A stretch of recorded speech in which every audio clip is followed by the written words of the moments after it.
যুব আন্দোলন সবসময় অগ্রণী ভূমিকা রাখেন সকল ফ্যাসিবাদের বিরুদ্ধে, অন্যায়ের বিরুদ্ধে, জুলুম অত্যাচারের বিরুদ্ধে রুখে দাঁড়িয়েছেন। সম্মানিত বন্ধুগণ, আপনারা গত কয়েকদিনে দেখতে পেয়েছেন এদেশে কারা সামাজিক ভাবে রাষ্ট্র চালাতে চায়। এদেশে আমরা দেখতে পাচ্ছি যারাই ক্ষমতায় যায় তারাই ক্ষমতাকে কুক্ষিগত করার জন্য, ক্ষমতাকে চিরস্থায়ী করার জন্য তারা নেতা কর্মীদেরকে দিয়ে নিরীহ মানুষের উপরে অন্যায় অত্যাচার চালায়। এই অন্যায় অত্যাচার এভাবে যদি চলতে থাকে, আপনারা যারা এখন সরকার ক্ষমতায় আছেন আপনাদের গদি বেশি দিন টিকবে না। বন্ধুরা ঠিক কিনা ধরে বলেন।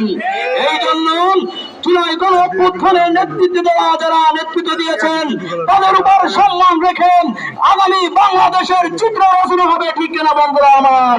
এই জন্য যারা এই প্রোগ্রামে যুব আন্দোলনের পক্ষ থেকে এসেছেন, আগামী যে কোনো প্রোগ্রামে আমরা স্বতঃস্ফূর্ত অংশগ্রহণের মাধ্যমে ইসলামী আন্দোলনের পাশে থেকে আমরা সর্বোচ্চ সাপোর্ট দিব ইনশাআল্লাহ।